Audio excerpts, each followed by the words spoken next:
情人節啦，點算啊？嚇？你哋已經諗好晒點樣慶祝啦？你哋就好啦，我到而家都未決定同邊個出街好，同阿爸出街定同阿媽出街？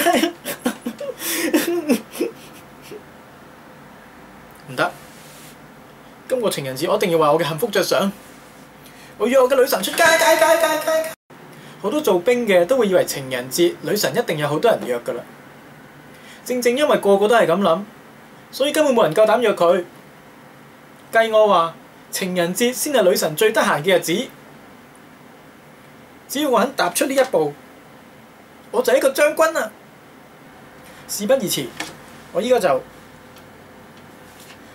WhatsApp 佢。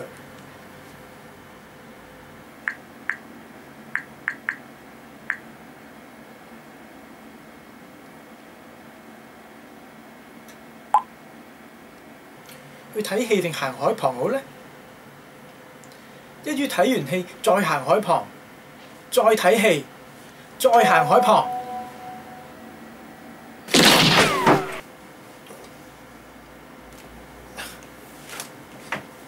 唔會係咁，佢一定係講笑。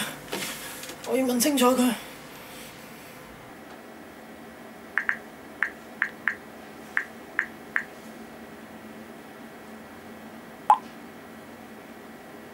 唔可以係真㗎，一定唔可以係真㗎。